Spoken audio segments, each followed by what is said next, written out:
Welcome to another edition of the Best Business Minds, where we interview business leaders and academics that write thought-provoking books.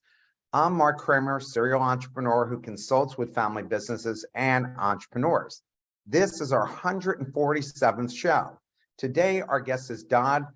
Todd Kashdan, author of The Art of Insubordination, which I happen to have loved the title. So, Todd, tell us about your background first before we get into the book.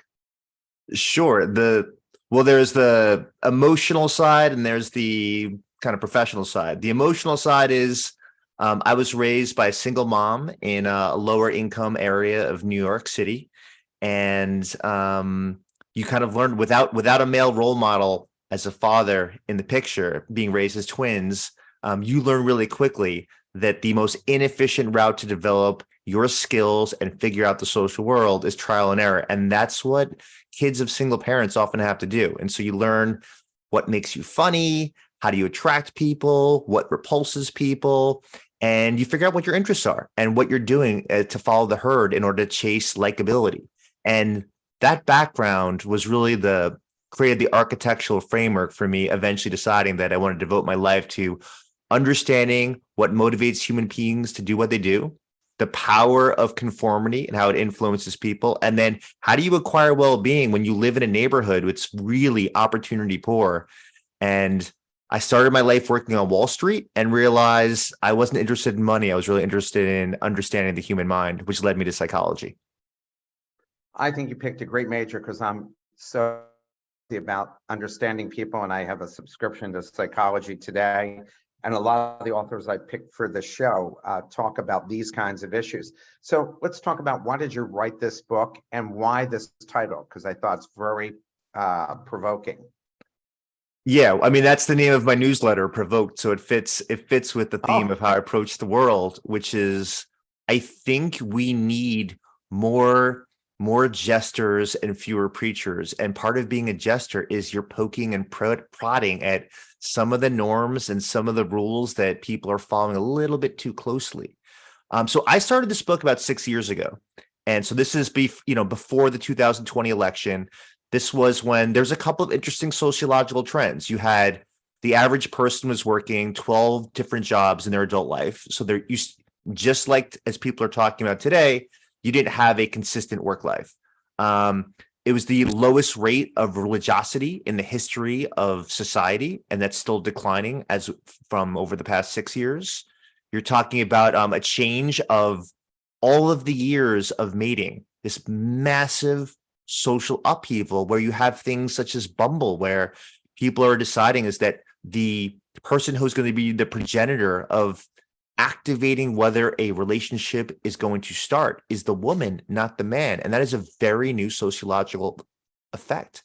And there's more egalitarianism in society, completely imperfect, than there ever has been before. And you put all these things together and you realize what stimulates these cultural shifts, what allows for cultural evolution. And if you look at 60 years of science on minority influence, you realize there's great power in dissenting from the so-called culture, norms, rules, or orthodoxy. And that's what the book I wanted to read, nobody had written it, and that's the best impetus for spending 6 years of your life. And what's your definition of insubordination as it relates to business?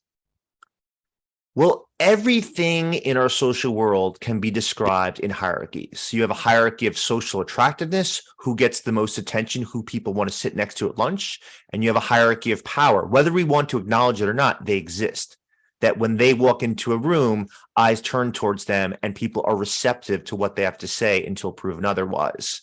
Insubordination is about willingly disagreeing or challenging the rules, the ideas, the systems that are above your rungs on the hierarchy. You lack power and status, and yet you don't necessarily lack influence.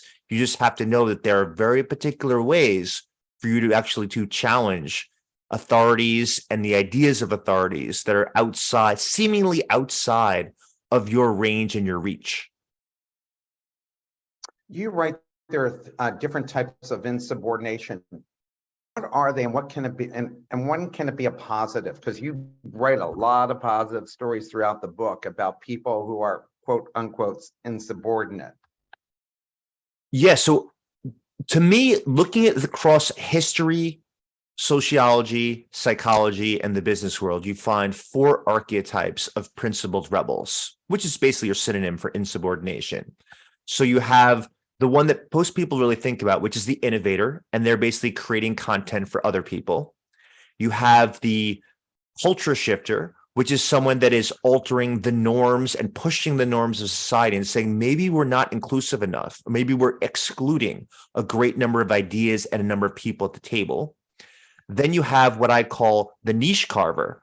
And this is someone who is creating content for you as an individual. You want to live a personalized, idiosyncratic life that's a little bit different than other people because everyone has their own temperament, personality, and life history. And doing that is a form of insubordination, is you're saying of, I don't want to have kids. I want to live the van life. I want to live, work remotely before it became a big thing during COVID. So that's the niche carver. And the finer one, which one is really dear to my heart, is the defender. And that is your acts of rebellion are to protect other people from injustice. Well, that's the founding fathers, right? Well, they're also the culture shifters as well, right? Because they basically designed a new way that you can organize a large number of people and have a semi-functional society. And people, people have no appreciation today what the founding fathers truly did and how different George Washington was as a leader. For somebody to turn down being made king and own everything, and he turned it all down. People thought he lost his mind. I mean, and he didn't even want to be in charge after he won the war. He just wanted to come home. They had to push him into it for 2 terms. And then by the 3rd term, he was like, yeah, I am done going back to my own farm. And there's not going to be a king. So I think he was a great example of this. So why is outlawing dissent, which countries and large organizations like to do, bad for society and businesses? And how does, as you write, dissent equals progress? Yeah, there's a lot in those 3 statements. I mean, we should probably start here when it comes to businesses in particular, which is everybody says, I mean, if you look at 2023 trends, you name whether it's by Deloitte or whoever, or McKinsey, everybody's talking about creativity and innovation. Every organization wants it. But the question is, what is the process of getting there? And the process of getting there is messy. People don't like dissent because dissent in a group means inefficiencies. It means it takes more time, it takes more energy, and you often have to pause a little bit to make sure that the decision, people are on board before you can actually follow through and implement that decision. So you really have to make a evidence-based argument to say dissent improves decision-making. And if you care of having the greatest quality ideas, are you willing to sacrifice some inefficiencies in the system to make sure that you do this better? And one of the most interesting findings, a lot of this comes from Charlene Nemeth, who's a really underappreciated researcher in California, who actually showed even when the dissenter is wrong and misguided, just the fact that they open the portal to what's possible, people start to think differently, downwards, upwards, sideways. They're considering alternative possibilities and no longer holding with that like really hard, wrench-like grip on their conclusions. And they're opening up the idea that maybe there are considerations that have not been given due diligence. And this is important. The dissenter doesn't have to be right to stimulate better thinking, better decision-making, greater creativity, and it makes the group to expose fewer biases when they're making that thinking. Why is social pressure the common denominator?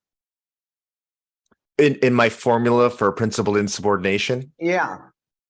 So the more social pressure, the decreased probability you're going to get someone who's willing to disagree and dissent publicly. Now, if you have a really good business organization, and we might get there, is you actually want people to share their ideas anonymously, privately, and then you cull those ideas so the ideas are separated from the person who's the speaker. Now, those are the ideal organizations. You rarely ever see this. But let's just say in terms of what prevents people from sharing their ideas and criticisms publicly, it's really two thoughts. We have the belief that truth resides with numbers. If everybody tends to be leaning in the same direction publicly, we have two thoughts that pop into our head. One, do I really see something that other people aren't seeing? So you have this self-doubt of like, maybe I'm wrong. I mean, all of my knowledge and wisdom and everything I've accrued over my lifetime of education and personal experiences makes me think this is wrong, but I'm humble enough to realize there's smart people in this room. Why would I be the only one that's thinking this? And the second one is, do I really want to be vilified and socially persecuted by going against the positivity and this really tight, cohesive group that happens there? So I do want to say that I understand and I'm very compassionate why people don't speak up is nobody wants social persecution and nobody should be narcissistic enough to think that there's the smartest person in the room, i.e. the documentary of Enron. But that's like all entrepreneurs, right? I mean, they're the insubordinate ones because they always think there's a better way to do something. And hence why, of the Fortune 500, when it started, I think there's only like 10% or 15% of the original Fortune 500 that still exist because there weren't enough insubordinate people in those organizations or they weren't being listened to. And hence they left and those companies went by the wayside. One of the questions before I go into a bigger question from the audience is, what was the name of the author of work about the center? About dissension. You mentioned. Sorry. Charlene Nemeth, Nemeth. One of the fun things about writing a book and spending 6 years synthesizing 60 years of science is you get to give homage to all these scientists and thinkers. A lot of them are women that have not gotten sufficient eminence. And there's a chapter later in the book about what's your exit strategy if you're going to win as a dissenter. And almost all of the research that's in that chapter is an even less appreciated researcher, Radmila Prislin. And you won't find her in any of the textbooks. And I'm like, I cannot believe people don't know her work of when you actually are the dissenter, that when you eventually, the minority becomes the majority. Do you have an exit strategy to not treat the majority as poorly as you were treated when you are powerless as the minority? And this is a conversation that I really want culture to have society-wise and every organization to be thinking about when they make a big pivot. Well, I think that's because Adam Grant, a colleague from Wharton, is sucking up all of the media attention and nobody else has heard, right? That's true. He deserves it. What's that? He deserves it. He's a good thinker. Yeah, he's got great books and he's a great thinker. A question from the audience. Could you argue that our current change agents, quote unquote, that organizations are bringing on board today have the same makeup of a so-called insubordinate 10 plus years ago? That's a great question. Let me actually do a 30-degree shift from that question and say, I think we put too much emphasis on the individual characters who are these people that change industries and don't pay sufficient attention to the people that are in the boardrooms, in the meetings with those people who will disagree. So a disagreement doesn't have to be a 180-degree disagreement. It could be, I think you're scaling too quickly.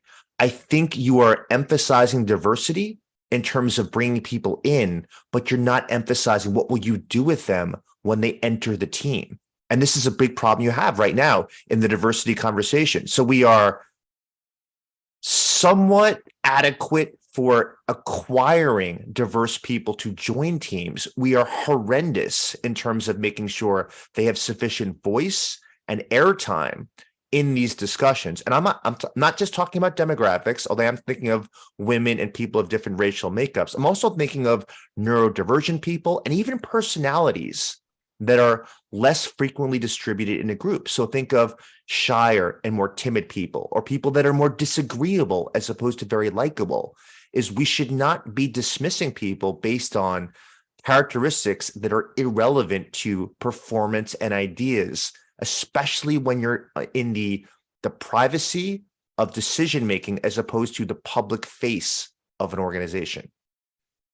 You know, you and I both love the Harvard Business Review, and study after study comes out that diversity is a real powerful tool to improving a company's performance. It's like 37% higher return on investment by having exactly what you just talked about. Yeah, the interesting thing is there's often a misnomer. So Google did this Google Aristotle study, which has gotten tons of play all over the media. I think hundreds of thousands of hits if you were to Google it right now, which is you need psychological safety for an organization to function at its best. The most creative dream teams are able to function, groups are smarter and wiser. And there's a missing finding that was done in Amsterdam. I'm sorry, just in the Netherlands, not Amsterdam per se, which was that psychological safety, where people are comfortable sharing their ideas, only leads to greater performance and creativity if there is a high level of minority dissent that exists in the group. And what that means is that if you don't have a pool of people with different perspectives and different lenses and different histories, who cares if you have psychological safety? Because the greatest predictor of creativity is how many ideas you have in the pool.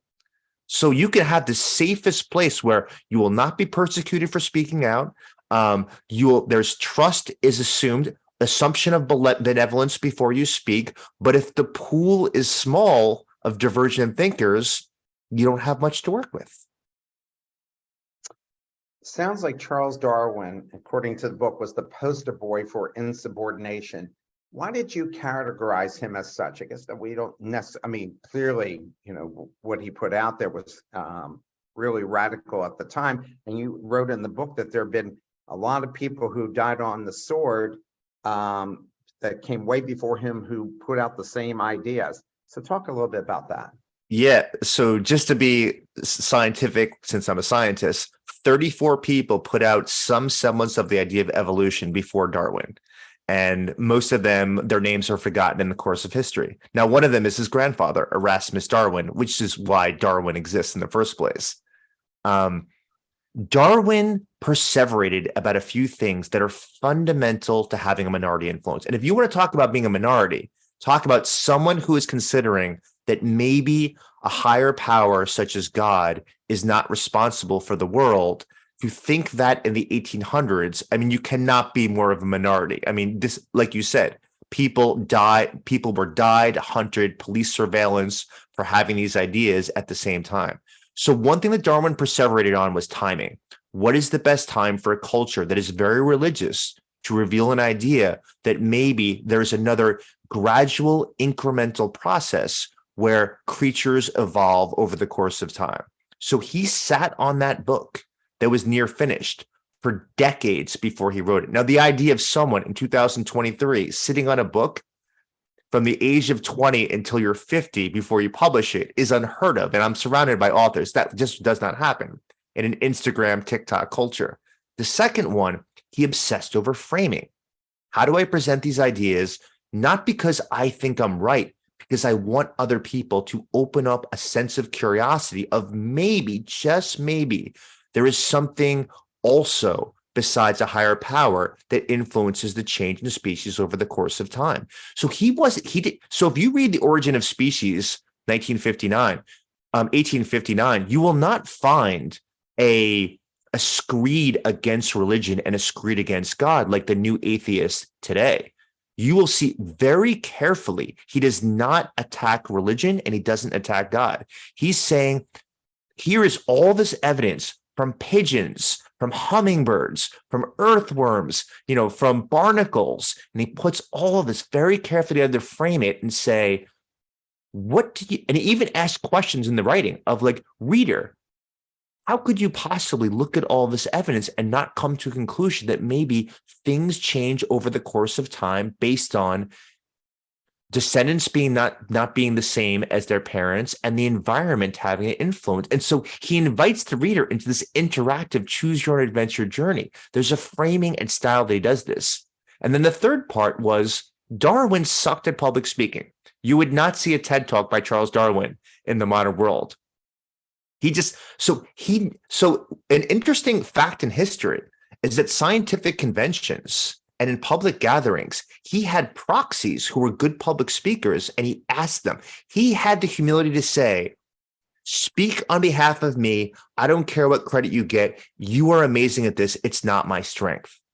Think about how many leaders in organizations today would be a Charles Darwin and allow that to happen and get on the Today Show and get in Fast Company and get your Harvard Business Review article and get all the spotlight that happens there. There are two virtues that have been lost in the past 100 years of history. One, Ben Franklin is the exemplar for, which is temperance.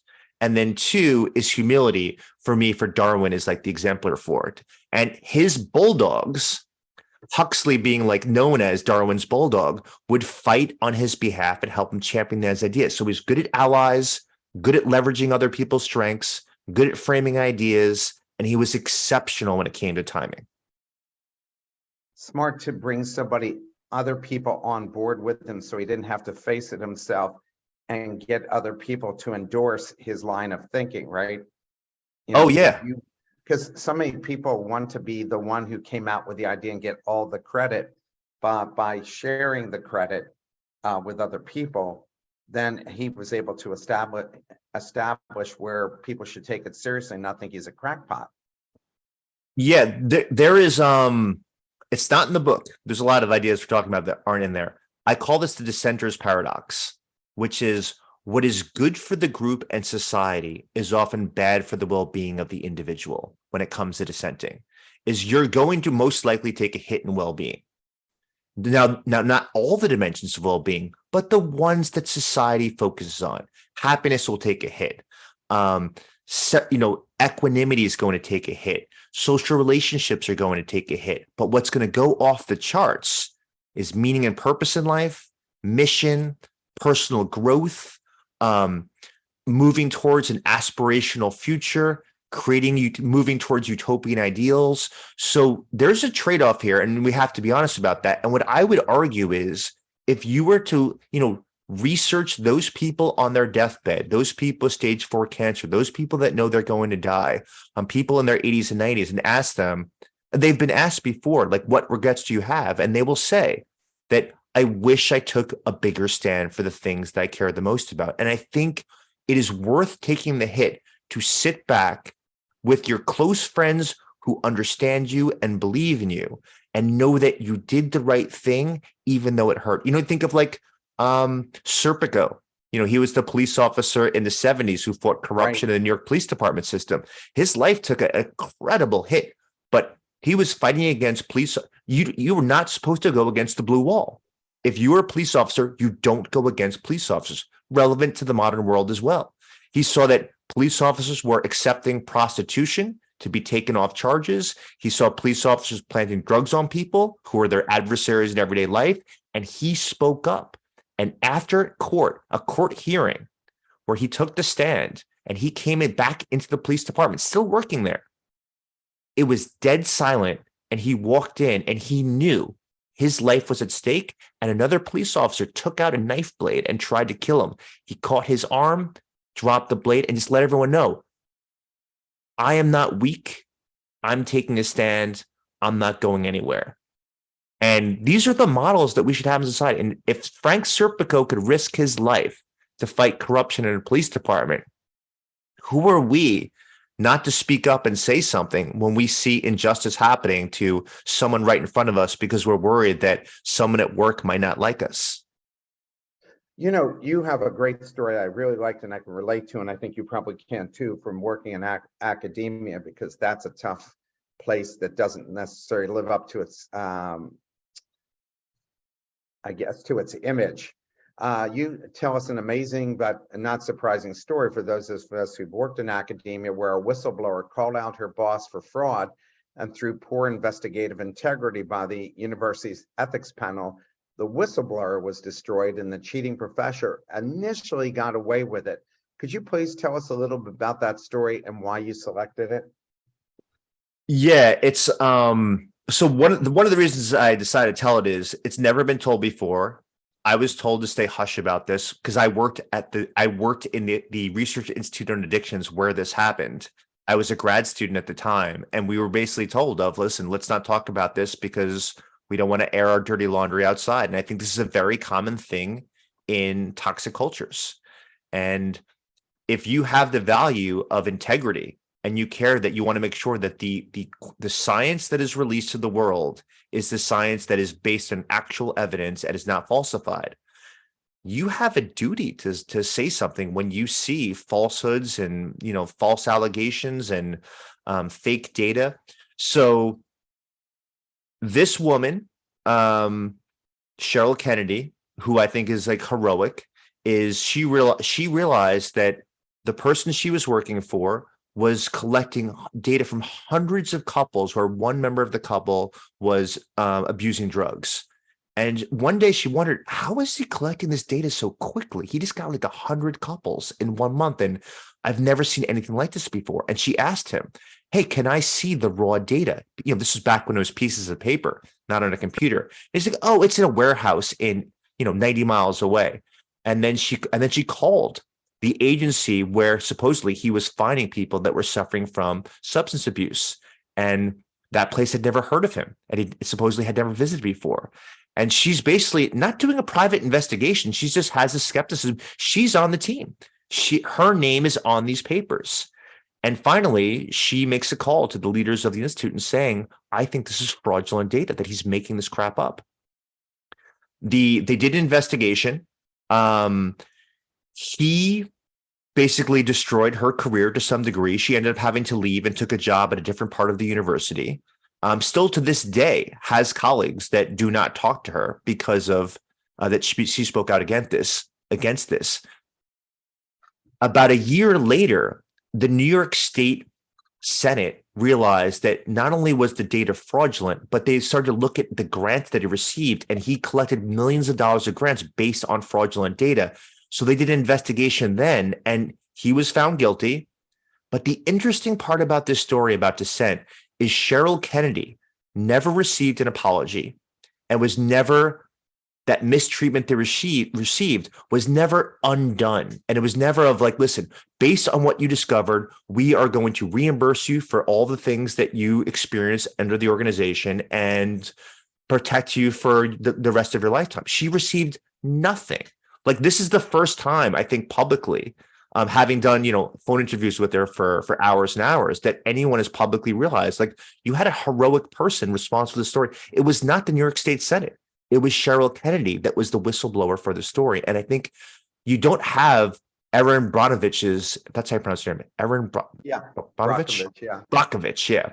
Yeah. We have a famous actress plays you all the time. Most whistleblowers are not part of the historical record and don't receive accolades. And I think it's important for us to acknowledge when they exist, do due diligence to make sure that it's actually correct, because we don't want to throw aspersions at people without sufficient evidence. But when we discover the whistleblower is right, we need to put them on a pedestal, because we want to increase the probability that young people, middle-aged people, older people are willing to speak out against toxicity. Thank God that they do. And that's always the case, that people look at them as rats or whatever. Even though Snitches when get they read the stitches. newspaper and it doesn't deal with them, then they're all applaud it and say, oh my God, how great, what a great thing she did. But if they're part of that system, then it's always a negative.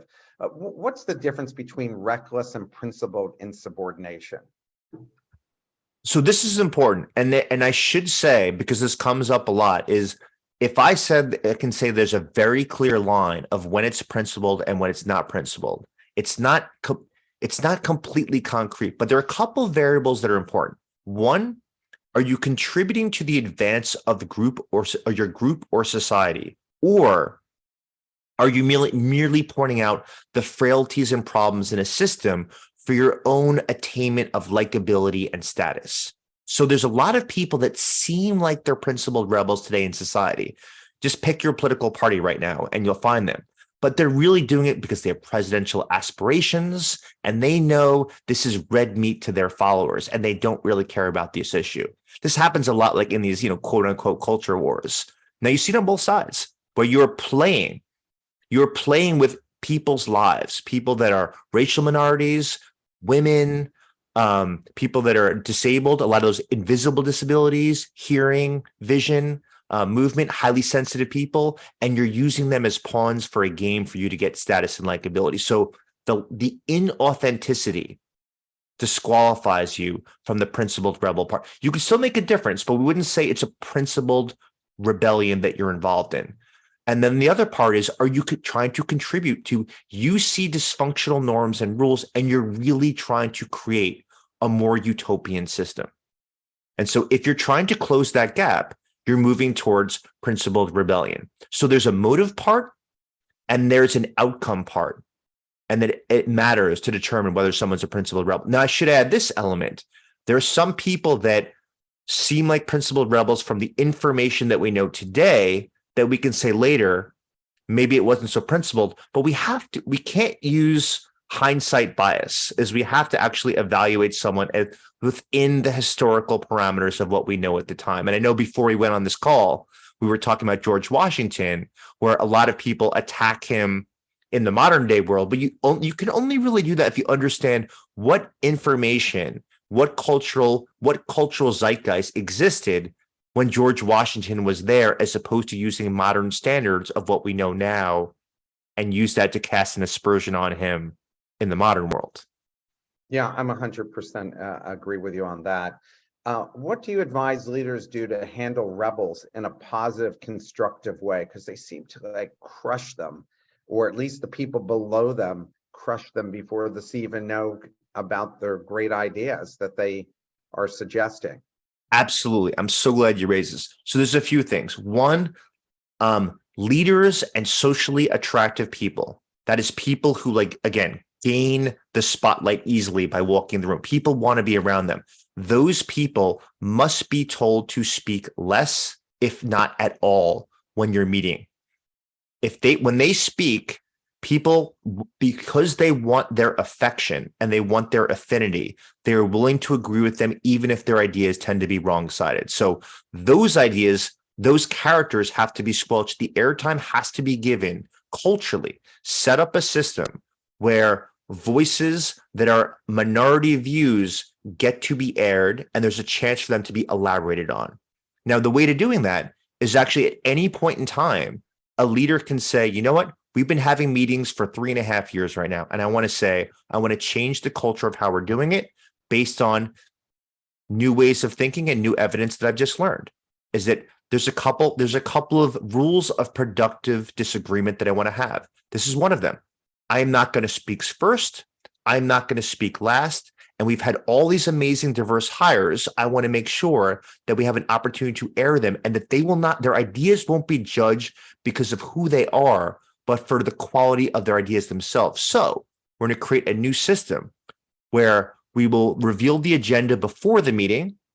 People will share their ideas, and those ideas will be shared, and they will be separated from who is the one that produced those ideas. Only later, maybe, will we reveal who is the progenitor of those ideas. So those are a couple strategies that end up being pretty important. The other one is for a leader to be very explicit. And I actually suggested the idea of a checklist, a piece of paper sitting on everyone's chair or on their Zoom screen, however that works on a Zoom screen, where people have to check off the boxes to say, these are the values we are going to have in this group's discussion.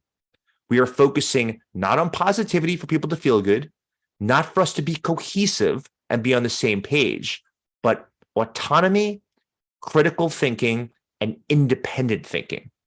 And with those values of independent thinking, autonomy, and critical thinking, we need to view criticisms not as attacks on our characters, but because we're trying to make the best decisions and we can only invest in so many ideas and have the best ideas be our investment.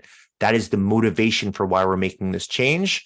We can have positivity at happy hour afterwards. We can have positivity in the hallways, but when we're thinking about ideas and products, we need to be focusing on quality. Even if it's disturbing to you, even if it's bothersome, try to avoid ad hominems. Question from the audience. Can you speak about what does the leader of the majority have to give up their ego of being right to allow a dissenter voices to be considered? Oh my God, such a good question. Okay, I'm going to turn this into an equation. It's kind of how my brain works. For a group to be smarter and wiser, you need two motivational platforms, and the leader has to lead this: epistemic motivation and pro-social motivation. So epistemic motivation is you have to give up the idea that we're seeking certainty. And as you're saying, we're seeking the ego satisfaction that your idea was spoken from the words of other people, and focus on epistemic motivation, the desire for knowledge, the desire to acquire growth, the desire to learn. That means things should be said that are counter to what the leader believes in and what is the predominant orthodoxy in a group. But that has to be coupled with pro-social motivation. So you can attack with kindness. You can criticize with kindness. You can criticize with compassion, and you can criticize with the idea of, I care so much about this group. I am deviating and sacrificing my social status and willing to accept negative valuation because the health and longevity of this group is so important to me. And we have to, that pro-social element and the epistemic motivation together, that's the ingredients for the smarter or wiser group. You list 10 biases that F up your thinking. What are they, and which one or two concern you the most, along with how do you get beyond this to become more open-minded and accepting other cultures and ideas? Well, there's no way I remember all 10 of them from this book since I wrote this a year But ago. you can pick a couple. Yeah. And it makes people want to buy the book. So let's play with this, is that think of the political group or the business group that is your ultimate competitor in terms of identity right now. There's a couple of biases that we have that prevent us from seeing them as a source of knowledge. So we have this appearance bias, is that, well, I understand my people and I understand the opposition because we've spent so much time as being rivals. So we have the group bias, and the group bias is my ideas are because I've thought rationally about the evidence. They're not because I identify with the group. And we have the confirmation bias, which is I have selected this information because it's the highest quality, not because it validates my worldview. And so these biases, when you put them together, they make sure that you seize onto an idea and you freeze and resist disconfirmatory information. And you've limited the amount of things that are possible and the amount of problem-solving strategies that you can actually work with.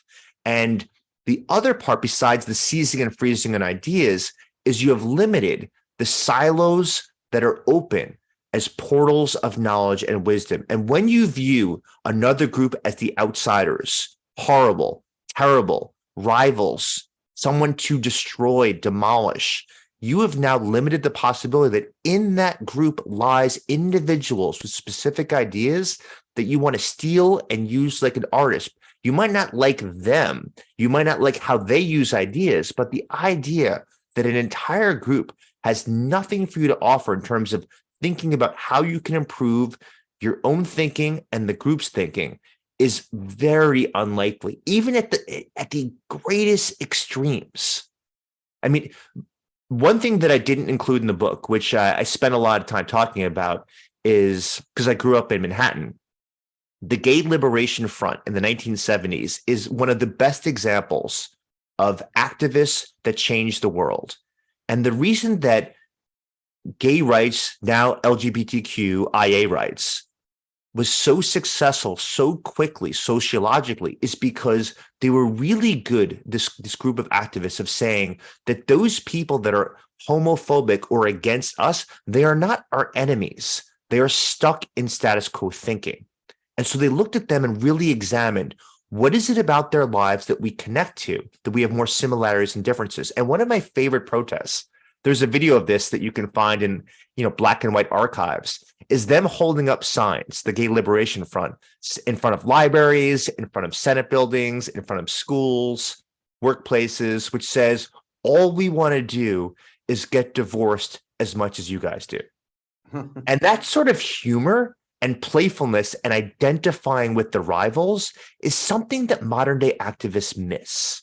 And there was something about that was so disarming. You could feel the defenses drop of people that were watching this rally, because they're like, yeah, like our lives, relationships aren't that great. So if people that are gay, like, have another way of doing this and they can do this better, like, let's listen to what they have to say. And also you could see they're laughing in these videos. They're not laughing at them. It's freaking funny signs.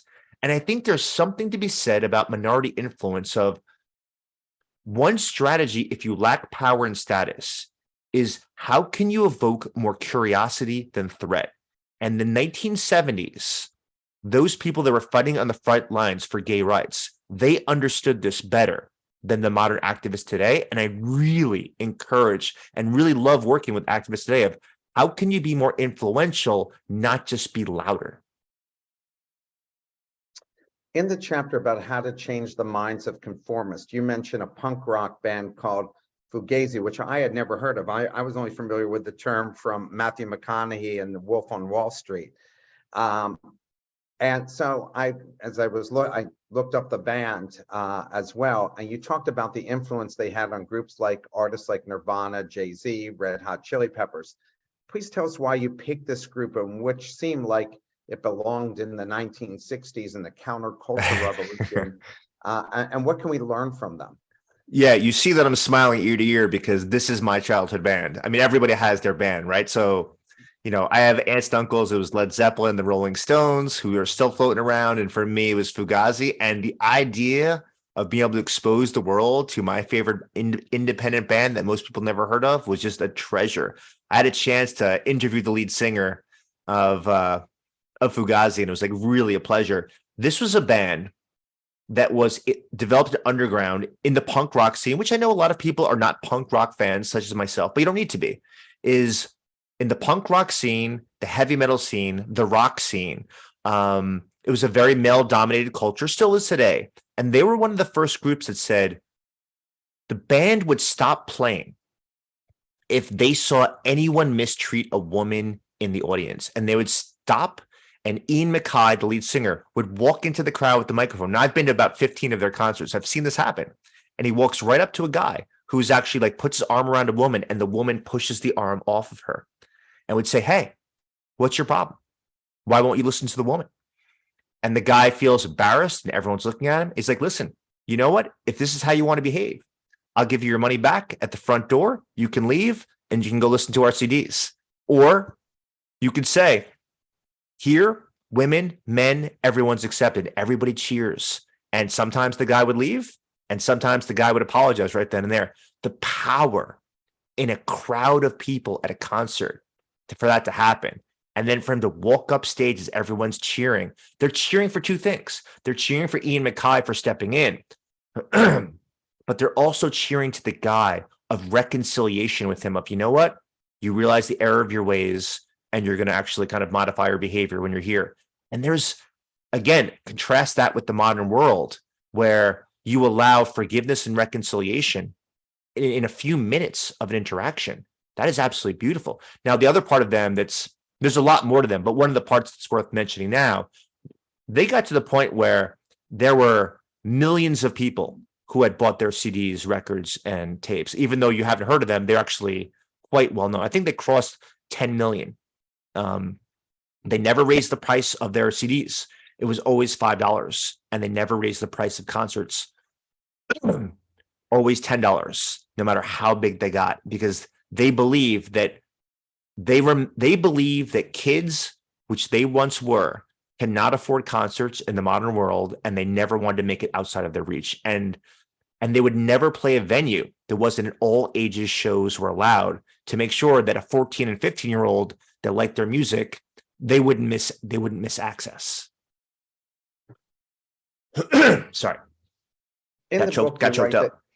that's, but again, that's the beauty of reading these books. You learn about all kinds of groups and people that you never thought about before. In the book, you write that everyone has a difficult time accepting new ideas. Why is that, and how does the concept of anxious uncertainty enter into this? And you've been talking a little bit about this throughout this interview.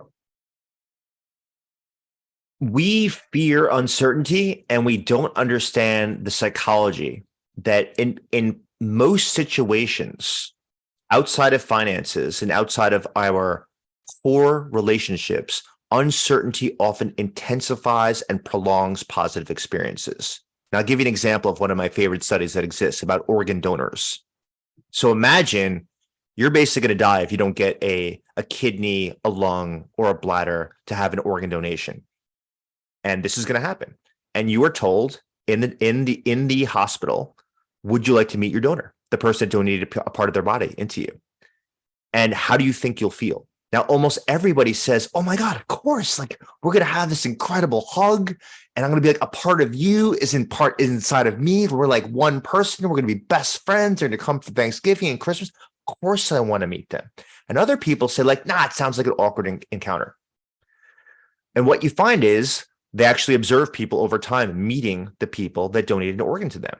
And they do have these really, tearful, beautiful, poignant social interactions. But mostly those relationships dissipate rather quickly because most people have very rich, filled lives, family members, neighbors, coworkers, friends. The people that don't meet the person that donated the organ, they cannot hedonically adapt to the experience. They can't resolve this. What kind of freaking crazy, generous, kind, benevolent world do I live in that someone will give up an organ and risk their probability of dying young, and they don't even care if they actually get credit for it? I can't get over that. Like, I got to be a nicer person. And so we believe that the uncertainty will be worse, not meeting the person who donates the organ. And yet it is the uncertainty of not knowing that is more likely to change your personality, that you become a better person in the aftermath of these events. And this happens all the time. And so in terms of dissenting from the norm, we think that the uncertainty, the unrest that will occur will be so long lasting that there's no way that I want to create and induce a storm. And yet we find that often groups are more likely to change, but it takes time. And we tend to be a very, very impulsive group, and we get more impulsive over the course of human history. You can't expect all the changes in terms of racial equality, the transformation of police organizations, the transformation of government. It's not going to happen in 5 years or less. And for us to understand the psychology of persuasion and influence is realize it will be slow, gradual changes. And if you did it any faster and push it any faster, you often get unnecessary friction and adversaries and obstacles. And in terms of the 10 years reign to move from gay marriage to becoming legalized, that is an unheard of sociological speed. And that's a decade. And so I just think that we really have to understand the psychology of time for a lot of these changes, especially at the global level of an entire country or an entire state. I have a question from the audience. Do you have a prediction when the mindset will become mainstream, the mindsets you've been talking about?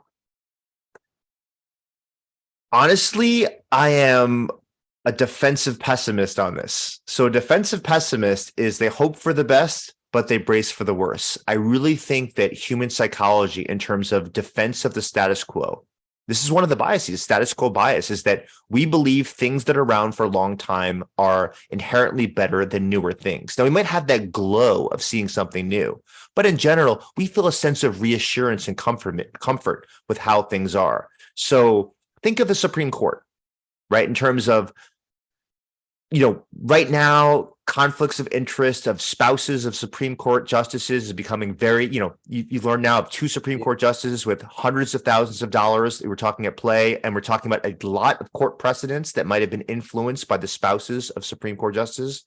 You have to ask yourself of how long will it take for the Supreme Court to change the number of Supreme Court justices? Should they have tenure? It's only a certain period of time, and then, hey, you're not the Pope. Nice meeting you. Time for the next Supreme Court justice to come in there. I think it will happen, but I think it will be slow and gradual and painful for everyone that recognizes what's happening right now. And that's how social change often operates. I think that the majority of people will, for most of human history, will have a status quo bias, and it requires a small subset of people that will be willing to speak up against popular sentiments. And what I'm hoping for is that in the short term, that, and this is one of my missions in life, is to teach people to be better audience members, because that's where the real majority is can we be more receptive, not to increase the number of people that dissent, but can we embrace and welcome it when it occurs? Because we know, even if I don't like what you're saying, it is mentally liberating. And I think that we will see massive changes over the course of the next few years. And one of the most promising things, which I was just reading about yesterday, is a smartphone liberation group of a bunch of teenagers, where they basically decide is that we realize that smartphones are affecting the quality of our friendships and our social interactions and our ability to read and learn. And they've abandoned smartphones. And I watch these teenagers and I say, this is the kind of activism that's going to work. Groundswell, grassroots of a bunch of kids where they inspire other kids to say, you know what would it be like if I was like an 80s kid and there were no smartphones? I could use to call and text, but for nothing else that happens there.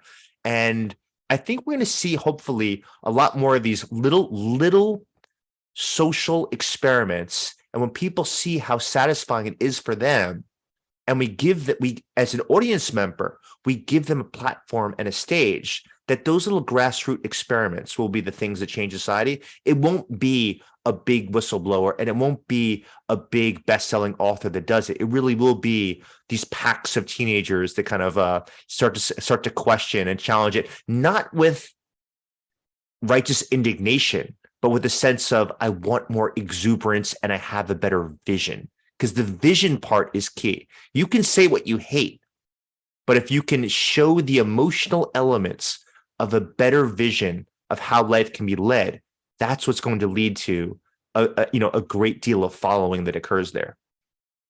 Question from the audience. People who are neurodivergent have been left behind for ages.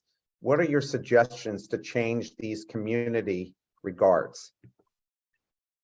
I have, we can talk for an hour on this, because, I think this is one of many missing categories in the diversity discussion. Yeah, it's given lip service, but it's really not, because being around a neurodivergent person right now, I'm teaching a class. I have two students, my college class in the science of well-being, have autism. Their behavior is our oddities compared to everyone else. And it is, again, it's an inefficiency. It is challenging. It requires a lot more handwork. But the way I view it, and this is the beauty of doing this work and writing a book like this, is you start to make sure you're not a hypocrite, is I know that their view, when they speak, it is so distinct from everyone else. Even if it's absurd, it leads to these very interesting adjacent conversations, which takes everyone in a cool direction. And I love to see what happens when it goes there. It's basically improv comedy. You just kind of it's improv comedy in the context of education. And I think we need to have a conversation that goes along those lines, which is in the workplace. It's not just you get people that have ADHD and you get people that have autism and they're working there. It's that when you open space for them to speak, the conversation will not be the same anymore. It's going to go in an odd direction. You are not going to be able to predict it. By definition, neurodivergent. When it goes there, what are you going to do when we take a 45-degree turn in this conversation? Because that's what people are not prepared for. Again, we are somewhat adequate at bringing diverse people in. We are freaking terrible at extracting the unique information and perspectives from those diverse people. The ideas that I'm speaking of is about how to unlock the benefits of diversity. You don't get the benefits by having them there. You get the benefits from the extraction, but the extraction is weird, awkward, and painful and inefficient. So unless you actually are explicitly talking about this, it's not easy, but man, is it going to be fun if you have the right attitude and the right expectations. Then and only then will they have a chance to make a difference in the workplace. And not all their ideas of the neurodivergence among us probably have the similar probability of high and low quality as any of the rest of us. But because we're not extracting, they are not getting the number of ideas that are good out on the table. You write about raising insubordinate kids. I think I got 2 of those kids myself. I raised daughters to push the envelope and be nonconformists in a positive way. I would tell them to follow the rules that make sense and won't physically or mentally harm yourself or someone else. Please talk about the rebel maker principles and how to maximize your child's potential. Yeah, parenting book is coming up 3 books from now. So I just have to wait till my kids see what they become, if they make it to college, and if they have somewhat satisfied with their lives, whatever it is that they do, whether they're park rangers or whether they're engineers, don't care as long as they're satisfied and not harming anybody. One of the most important principles is, it's just like the conversation about neurodivergent individuals, is that you have to allow friction for your children to have full understanding of the rationale behind the decisions you make, and to train them to start asking people, well, why? Why is that the case? Who started it that way? I just think of Ellen Langer was the first woman to get tenure at any academic institution at Harvard. And I remember her telling me the story in 1998 about seeing all these people that have signs on their lawn that said, don't step on my lawn. And wouldn't say why. Wouldn't give rationale. And so she was like, anytime you see that sign of a directive of what not to do or what to do, always remember there's a person behind that directive. And to be truly curious, to be truly humble, is to train people to ask, who was the person who started this? Why is it there? What's the rationale? And then for the progenitor of that idea to be humble enough to say, oh, I'm so glad you asked. You should have asked, because who am I to have such a obsessive authoritarian approach to say, I can just say, don't step on my lawn, and you're going to assume that I know exactly what I mean, and you should abide by my rule just because I have private property. I think you should say, because I'm trying to create an ecosystem here, and the lawn is very fragile, and we're really interested in insects and hummingbirds and bugs. And so don't crush a zoo. That's just enjoy this entire fauna and flora that I'm designing here in the walkway. Now, obviously the sign would be smaller than that, but a kid should be asking that question, and an adult should be offering that kind of answer.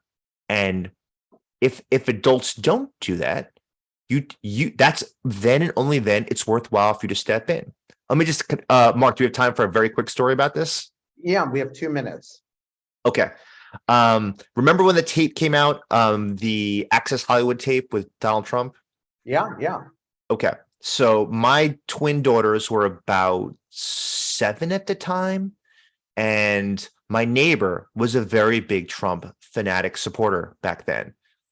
And my daughter asked him, and this is almost verbatim. She said, he was talking about Trump with unsolicited, and she said, well, what about the whole idea that you can just grab a woman by the bajujus?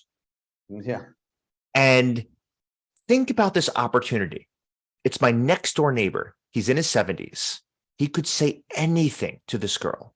7-year-old. She does not have a political affiliation, because I don't have a political affiliation. And I haven't trained her to think about, these two parties and what they stand for. This is how he responded. Clinton did much worse than Trump. Jesus. To my 7-year-old twins, to which my daughter then said, who's Clinton? Because he's talking to her not as a curious kid who really wonders, like, are you supporting a guy that thinks it's okay to grab a woman's private parts? He's thinking that she's a Democrat. And so, and he's making a false comparison to the behavior of a prior president. And a 7-year-old just wants to know, do you have my back? Do you have my back as a woman, as a girl who's going to become a woman? And what a wasted, and I told him this afterwards, what a wasted opportunity. Like, you could have like really helped someone understand what your value system was and the difference between voting for a politician and what it is to be a good human being that happens there. And instead, you chose a partisan soundbite to throw at my 7-year-old twin.